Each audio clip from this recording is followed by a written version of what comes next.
It's also hard.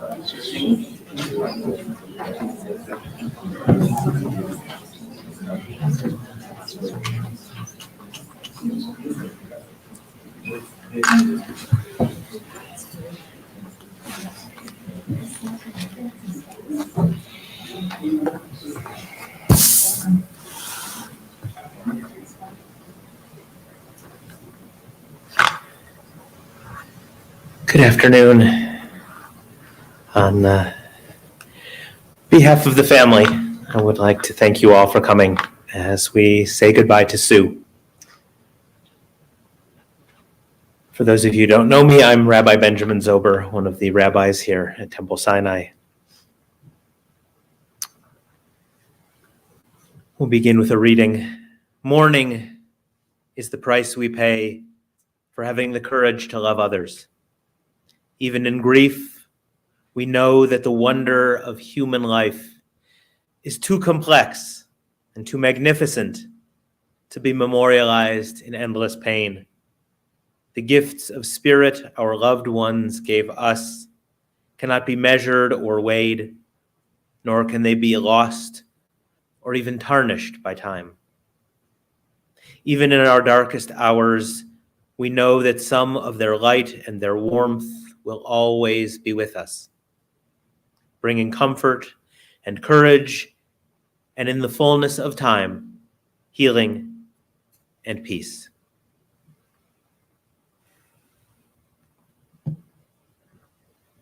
One of the customs in Jewish tradition at a funeral is to recite the 23rd Psalm. Adonai is my shepherd, I shall not want. God makes me lie down in green pastures, leads me beside still waters, and restores my soul. You lead me in right paths for the sake of your name. Even when I walk in the valley of the shadow of death, I shall fear no evil, for you are with me. Your rod and your staff, they comfort me. You have set a table before me in the presence of my enemies. You have anointed my head with oil. My cup overflows. Surely goodness and mercy shall follow me all the days of my life, and I shall dwell in the house of God forever.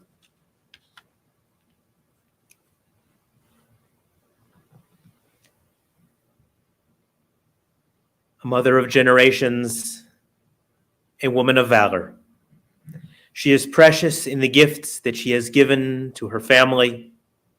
Her children have found trust and truths in these gifts. We follow in patterns that she taught. She is robed in strength and dignity, and she smiles at the future. She opens her mouth with wisdom, and the teaching of kindness is on her tongue. We benefit and learn from her wisdom. May she always be credited for the fruit of her labor and her achievements. May she live on in glory.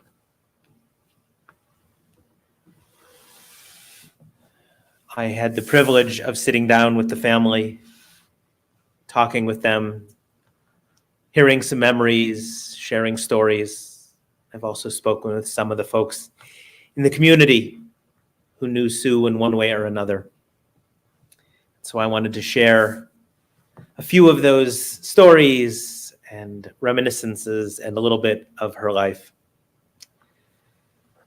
She was born in Vermont to Ethel and George Jaffe, but they were not destined to stay there that long, as they, along with brother Stephen, moved out here to Reno for Stephen's health. So they lived here, growing up, getting along. Sue graduated from Reno High School. She was surrounded by many good friends, and even as a young adult, adventure and excitement were never terribly far away. often to George's chagrin and to Ethel's delight. There is a particular story. Unfortunately, some of the details have been lost to time, but the gist of it was that her VW Beetle, in the middle of the night, was flipped over by, I'm told, friends, but that's one of those things we can't confirm. But I guess she was amused at the thing. Eventually, it was returned to its normal right ways up, and things went on. But it was quite an event, as many things like that. Much laughter and enjoyment and adventure would follow in her life. After she graduated from high school, she went out to San Francisco, living there for a time, working for Crocker Bank and IBM. Unfortunately, her health forced her to end her West Coast adventures prematurely, and she moved back into Reno. But coming back here allowed her to continue to build relationships with her family. And coming back also meant that she was able to meet Jess Burkhamer, who she married in 1974, and shortly thereafter welcomed daughter Jennifer to the family. Sue had already been in the role of stepmom to 3 children, and things continued.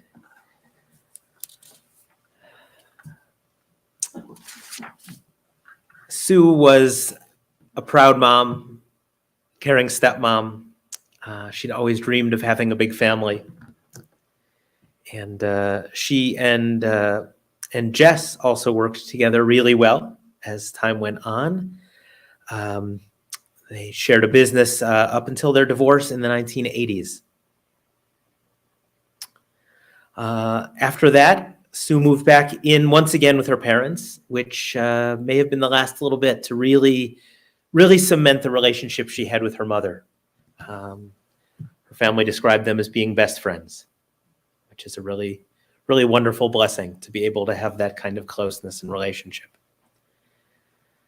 So Sue was a mother and eventually also a grandmother. And one of the hallmarks of those relationships was that she always wanted to make sure that people got to do things that she might not have been able to do. When Jen went to college and joined a sorority, Sue lived vicariously through it.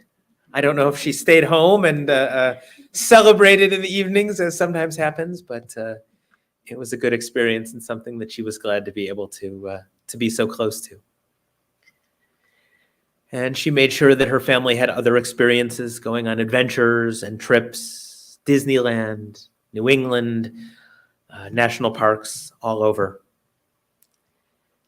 And her own excitement wasn't done either. She continued to learn and to attend school, taking classes every year until she earned her degree, and then decided, hey, this is good. I'm going to keep doing it, and racked up, I think, was it 3 degrees by the time all was said and done. And in this community as well, she remained really active. She supported the parks, the food bank, the Reno Phil. She was connected with theater. She was a manager at the Hawkins Amphitheater for many years. And in 2015, they honored her with a resolution of appreciation and recognition of her years of service. The list of accomplishments that she earned, the boards and the commissions that she served on, all of the places where she volunteered her time is astonishing, inspiring, and a little bit exhausting. But she loved it. And lest we get so bogged down in those sorts of accomplishments, we also need to remember that the best lists of the things in her life came from her family's reminiscences about time they spent together. Of course, there's food, there's always food, but things that she liked to cook, things that she liked to eat, pumpkin pie, matzo ball soup, minestrone, or really all Italian foods, things from the Manhattan Deli. She loved playing games. Monopoly was a favorite. She was also a card shark. She loved sports, although watching may have been more her speed. There was a story about the one time that she went skiing. And when I say the one time, I don't mean one trip. I mean one time down the hill and then, okay, I've done this. This is enough. But she continued to watch the kids and the grandkids in all of their sports and their activities and enjoyed that even more. Members of the community that I spoke to continually reminded me of how much her mother had given, and that Sue was also a giver in her very own way. She gave to generations before her and after her. Relationship with both her mother and with her kids and grandkids. The way she continues to give. Just this week, a young couple new to the congregation, we were chatting about Hanukkah and about menorahs, and I mentioned that the family had brought a number of things, including some menorahs from Sue's house, and their eyes lit up and they said, we don't really have one that we can use. And I said, oh, well, let me show you what we have. And they went through the box, and I'm happy to report that those lights shone in their house, and some of that love continues on for a new family and a new part in our community.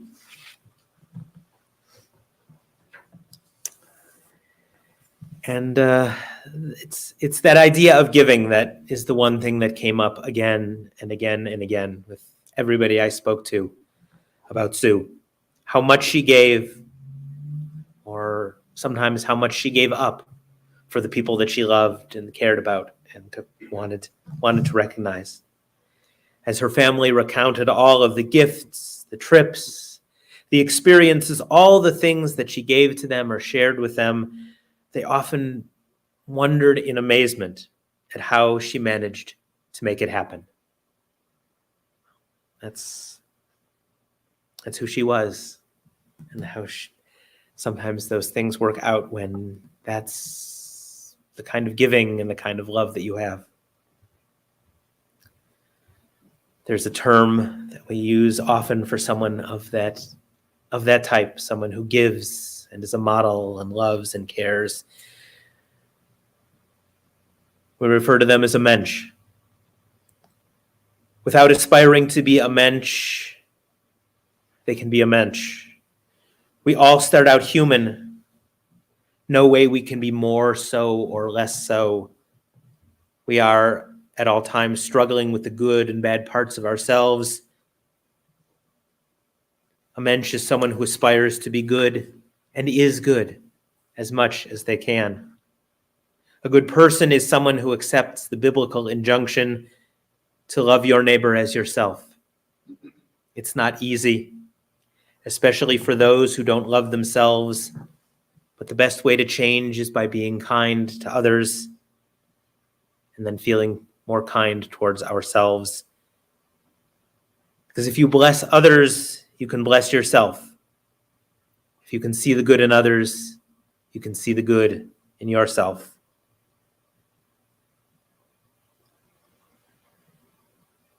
One of the important obligations of being a mensch is doing mitzvot. Mitzvot are righteous commandments and holy deeds. One does them without any expectation of return. But mitzvahs always accumulate returns in your favor eventually. A mensch is a good person who has faith in humanity and expresses it with love and unselfish motives. Sue was a mensch.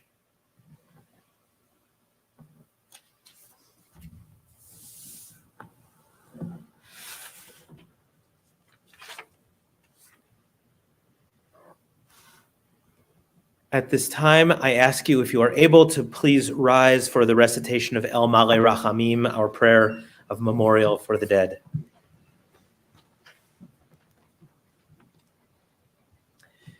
El Male Rachamim,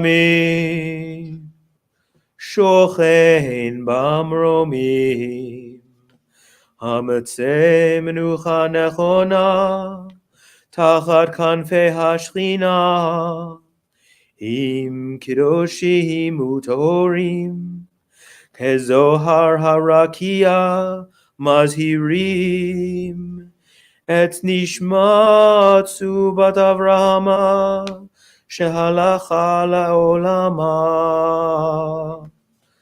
ועל הרחמים יסתיריה, בסתר כנפיו לעולמים, ויצרור בצרור החיים את נשמתה.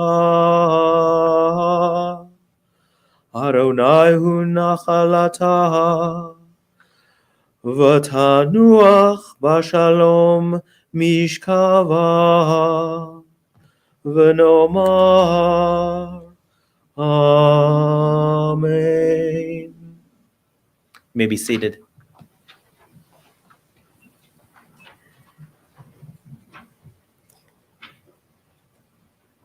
May the Holy One of Blessing, from whom all things come and to whom all things return, give us light and peace on this day of grief and mourning. And may our service of memory for Sue bring comfort and strength.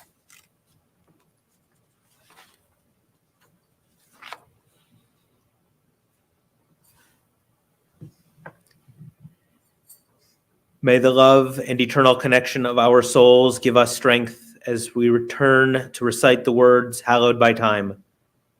Sanctifying the name of God, we honor Sue's memory with the words of Kaddish Yatom, the Mourner's Kaddish. I invite you to please rise one more time.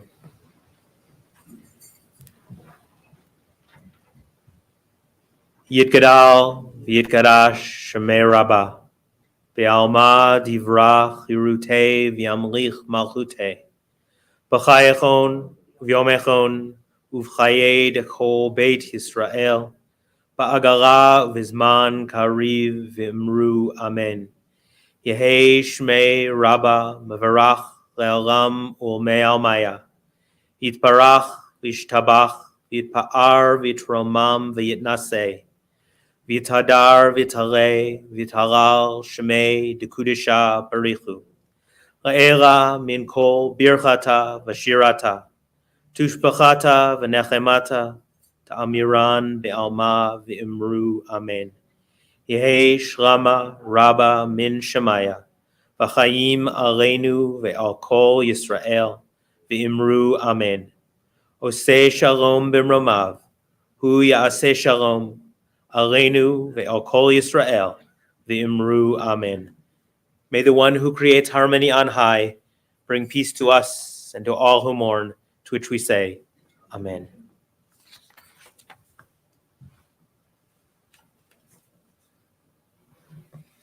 You may be seated.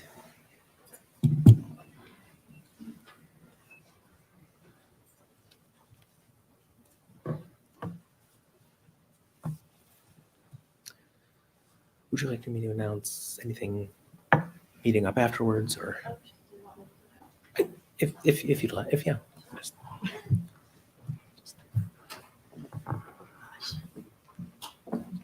Thank you guys so much for being here. It means so much to me. I know it would mean so much to my mom. I hope you'll all join us after Zephyr Wine Bar and true Sioux fashion.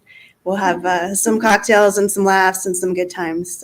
So you're all welcome to come.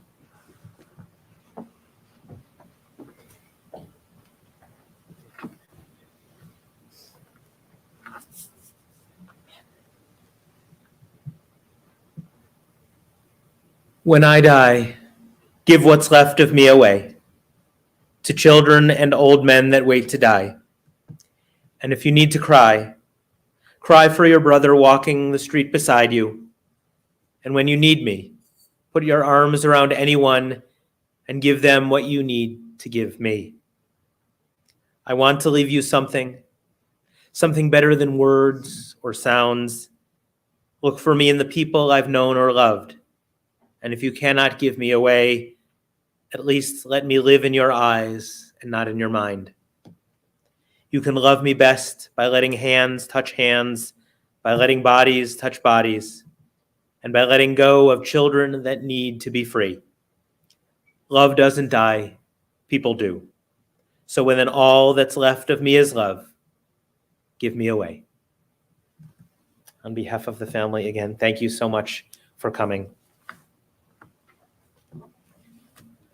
Thank you, Reverend.